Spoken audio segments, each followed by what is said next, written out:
मोहम्मद फयाज लिखते हैं कि किसी के सक्सेस पे ना चाहकर थोड़ा सा दर्द होना, इससे कैसे बचें गुरुजी, कुछ कहें।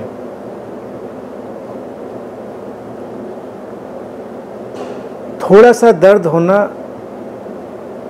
इंसानी है, मानवीय है, उसे बचने की ज़रूरत नहीं है।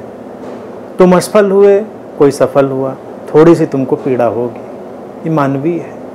लेकिन फिर जो इसमें डिविनिटी होगी वो यही होगी कि अपनी असफलता को स्वीकार करो और उसकी सफलता को स्वीकार करो, उसका भी सम्मान करो, अपनी भावना का सम्मान करो।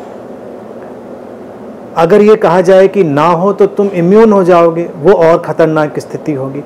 कई बार जो ये दर्द है, ये पीड़ा है, ये चोट है, ये भी तुमको आगे ले जाने में सहायक होती है, उसमें कोई बुराई नहीं है। जो सफल हुआ है उसको ये सीखना है कि सफलता किसी को चोट पहुंचाने के लिए नहीं है। तुम हुए सफल, तुमको प्रसन्नता हुई, बिल्कुल प्रसन्न रहो, सेलिब्रेट करना है सेलिब्रेट करो, लेकिन जो असफल हुआ है उसके आंसू भी पोंछो। तुम्हारे होंठ की मुस्कान किसी की आंख के आंसू की कीमत पर नहीं होनी चाहिए।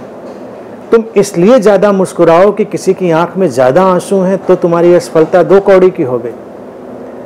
सफलता तुम्हारी, असफलता नहीं। सफलता फिर वो बिल्कुल बेकार हो गई। लेकिन अगर तुम सफल हुए, परिस्थितियाँ थीं, तुम्हारा परिश्रम था, अस्तित्व का सारा अलाइनमेंट था, तुम हुए सफल, और कोई असफल हुआ, तो ये बड़ा ह्यूमन है कि कोई उसमें खुश होगा, कोई थोड़ा आहत होगा। टेम्परेरी फीलिंग है, टेम्परेरी फीलिंग है, उनको चले जाना चाहिए। और अपनी सफलता के उत्सव में तुम उसको भी शामिल करो जो असफल हुआ है।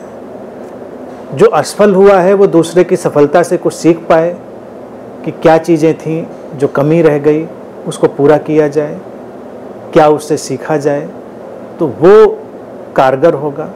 समाज में हमको ऐसी व्यवस्था बनानी चाहिए जब हम सफल लोगों को इस तरह से प्रेरित करें कि वो उसको बिल्कुल प्रसन्न होकर सेलिब्रेट करें, लेकिन उसमें एरोगेंस को विदा करें, और जो लोग असफल रह गए हैं उनके ऊपर भी ध्यान लें, और बेहतर हो कि भाई आगे चीज़ों को ले जाया जाए कि ऐसी चीज़ें भी करनी चाहिए, ऐसा भी होना चाहिए। थोड़ा दर्द, थोड़ा भय जिंदगी को संभालता है। तुम्हारी ज़िंदगी से सारा भय चला जाए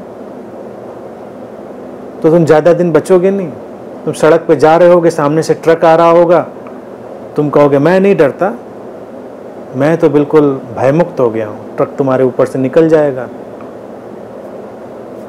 भय के साथ तुम भी विदा हो जाओगे, फिर आगे किसी भय की ज़रूरत नहीं होगी। लेकिन थोड़ा सा भय रहता है कि ट्रक आ रहा है, तुम थोड़ा सा किनारे हो जाते हो। तो इससे ये नहीं कहेंगे अच्छा बड़ा डरपोक आदमी है, वाइज है। कोई बुद्ध भी हो, अगर उसके सामने भी ऐसा होगा तो वो भी अपने सर्वाइवल के लिए एक रिएक्शन वैसा ही करेगा। वो भय नहीं है, वही दर्द का हाल है।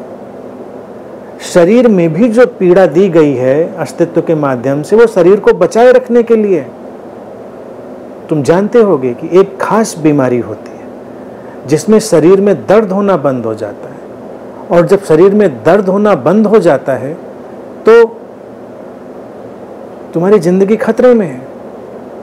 तुम्हारी आंख में उंगली घुस जाए तुमको पता नहीं चलेगा, तुम्हारी आंख में कुछ भी चला जाए तुमको क्योंकि दर्द नहीं हो रहा, तुमको कैसे पता चलेगा। तुम भोजन कर रहे हो, तुम अपनी जबान खा जाओगे, तुमको पता नहीं चलेगा क्योंकि दर्द नहीं हो रहा। कहीं हाथ टकराया, कट गया, खून बह रहा है, तुमको पता नहीं चला। तो दर्द का ना होना कोई बहुत अच्छी बात नहीं है। इसका मतलब बीमारी बहुत बढ़ गई है कि दर्द ही नहीं होता, अब तो ये इंसान बचेगा नहीं। दर्द का सामना करना आता है, जिसको हम एनलाइटेंड व्यक्ति कहते हैं, वो दर्द को हैंडल करना जानता है। वो दर्द को व्यक्तिगत नहीं बनाता, वो दर्द से ऊपर जाता है। तो जो छोटी सी चोट लगती है वो तुमको सिखाती है, तत्पर करती है आगे ले जाने के लिए। जैसे तुम मेरे पास ही आओ और मुझे देखकर भी तुमको थोड़ा दर्द हो, थोड़ी चोट लगे, तो शुभ है ना। परेशानी की बात थोड़े, तुमको लगे कि अच्छा अनंत श्री तो इतने प्रसन्न थे, इतने शांत थे, इतने सेटल्ड थे, मेरे जीवन में तो ऐसा नहीं। तुमको थोड़ी चोट लगी, रात में तुम्हारी नींद थोड़ी खराब हुई, तो अब तुम आगे कोशिश करोगे, तुम्हारे सॉफ्टवेयर में बदलाव आएगा कि हम क्या करें कि हम वैसे हो जाएं। तो तुम्हारे पास दो विकल्प हैं। एक विकल्प है कि तुम दूसरे दिन आकर पत्थर वत्थर चलाओ मेरे ऊपर, ताकि मैं भी तुमको रोता पीटता दिखूं और तुम प्रसन्न होकर लौट जाओ कि नहीं नहीं उतने प्रसन्न नहीं हैं, देखो पत्थर मारा तब तो चिल्लाए थे ना, और नहीं नहीं उतने सेटल्ड नहीं है, इतना बड़ा पत्थर उठाया मेरे मारा और वो बच के भागे, और ऐसे तो इतने स्थिर बैठे थे सेटल्ड, तो तुम संतुष्ट होकर चले जाओ। दूसरा रास्ता ये है कि तुम आकर कुछ सीखो, तुम पूछो कि क्या है, क्या किया जा सकता है उधर, तो वो एक रास्ता खुलेगा। तो इसी तरह से जब कभी असफलता तुमको स्पर्श करती है एक युवा के नाते, एक युवक के नाते, तो उस सफल व्यक्ति में कुछ खोजो, खंगालो और ढूंढो क्या इंग्रेडिएंट है, ऐसी क्या चीज़ें हैं जो इधर मिसिंग हुई थी। अगर तुम्हारी पकड़ में आती हैं तो उन पर काम करो, नहीं पकड़ में आती हैं अस्तित्व पर छोड़ दो, अपना काम करो। तो ये थोड़ी थोड़ी चोटें तुमको सुंदर बनाने के लिए हैं, तुमको बेहतर बनाने के लिए हैं।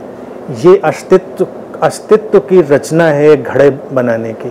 तो एक व्यक्ति को अगर घड़ा बनाना है, जैसे कुम्हार का तुमने देखा ना, कबीर भी वही उदाहरण देते हैं कि थोड़ा सहारा और थोड़ा चोट, तो अस्तित्व भी थोड़ी प्यार और थोड़ी मार दोनों देता है, और इस प्यार और मार के कॉम्बिनेशन से ही तुम गढ़े जाते हो, तुम विकसित होते हो, तुम्हारा जो ये कलाकृति है वो रच जाती है। तो इसलिए ऐसे चलो।